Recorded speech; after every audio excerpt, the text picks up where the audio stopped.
আসার পথে একটা রিস্কাওয়ালা বলতেছে তাদের জন্য তাদের স্মৃতির স্মরণে এত ব্যয়বহুল করাটা ঠিক না। তখন আমি তাকে বললাম আপনার জ্ঞান যতটুকু ততটুকুই বলছে। আসলে আমরা শহীদদের ভালোবাসার টানে এখানে আসছি আজকে। আমাদের মনের যে অনুভূতি বা যে ইয়াগুলো সেগুলো হয়তো আমরা বুঝাইতে পারতেছি না। জাস্ট এমনি আসছি একটু দেখতে এবং তাদের স্মৃতির স্মরণ করতে আসছি। একটু ফুল নিয়ে আসছি, দেখি দেওয়ার মতো সুযোগ সুবিধা হয় কিনা। এরা তো ভাষার জন্য জীবন দিয়েছে, সুতরাং এদের মনে রাখাটা কতটুকু জরুরি বলে মনে করছেন? অবশ্যই। আসার পথে একটা রিস্কাওয়ালা বলতেছে তাদের জন্য তাদের স্মৃতির স্মরণে এত ব্যয়বহুল করাটা ঠিক না। তখন আমি তাকে বললাম আপনার জ্ঞান যতটুকু ততটুকুই বলছে। আজকে তাদের জন্য আমাদের এই বাংলাদেশ, অতএব তাদের জন্যই আমাদের আজকের এই ভাষা, বাংলা ভাষা। তো অতএব এদের জন্য এটুকু কেন, এটুকু অনেক কম তাদের জন্য। ঠিক আছে, এটাকে কতটুকু গুরুত্ব সহকারে দেখতে বলে আপনি মনে করছেন? ইনশাআল্লাহ আমি এটাকে চাই অনেক দূর পর্যন্ত দেখতে। হ্যাঁ, এর থেকেও বেশি কিছু হোক তাদের স্মৃতির স্মরণে। কেমন দেখছেন এই যে নতুন সরকার ক্ষমতায় আসলো? আমাদের নতুন সরকার তো আমাদের জন্য অনেক ভালো কিছু নিয়ে আসছে ইনশাআল্লাহ। আমাদের জন্য অনেক ভালো কিছু নিয়ে আসছে এবং আমাদের সামনে আরো অনেক ভালো কিছু অপেক্ষা করতেছে আমাদের জন্য। হ্যাঁ, এটা আমি আশাবাদী এবং প্রত্যাশা। এই যে আমার বোন আসছে, খালাতো বোন আসছে, জাস্ট খালাতো বোন আর আমি, আর কেউ না।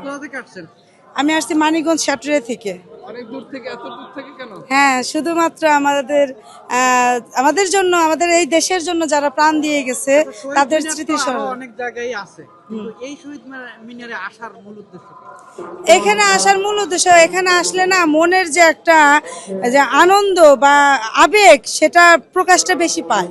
অনেক মানুষজন দেখে। হ্যাঁ হ্যাঁ হ্যাঁ, মানে অনেক মানুষের ভালোবাসা, অনেক মানুষের আবেগ, এগুলো দেখে নিজেরও একটা আগ্রহ বেড়ে যায়। কি বলবো, মানে খুব ভালো লাগে, আনন্দ লাগে। নবাগত প্রধানমন্ত্রী এখানে ফুল দিয়েছে, এই কারণে কি এসেছেন কিনা সেই জায়গায় ফুল দিতে, সেই বিষয়ে কি বলবেন?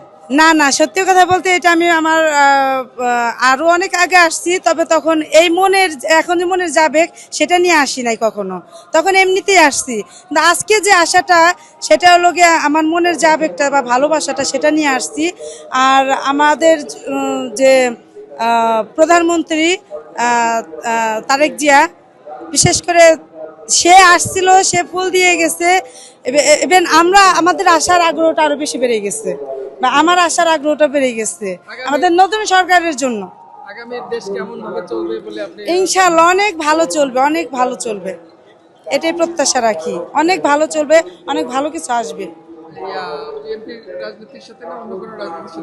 না, আমাদের ছোটবেলা থেকে বিএনপির সঙ্গে আসছি, ফ্যামিলিগতভাবে বিএনপি পছন্দ করে, সেটাকেই পছন্দ করি। হ্যাঁ, তো এটার সাথে জড়িয়ে থাকতে চাই, এটাই। আপনি কোন পেশায় আছেন? আমি একজন বিউটিশিয়ান, আমি একজন বিউটি পার্লারের অনার।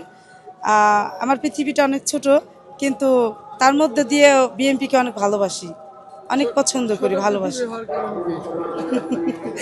এটা আসলে বলতে পারবো না, ছোটবেলা থেকে ফ্যামিলিগতভাবে হয়ে আসছে, এটা ফ্যামিলিগতভাবে হয়ে আসছে।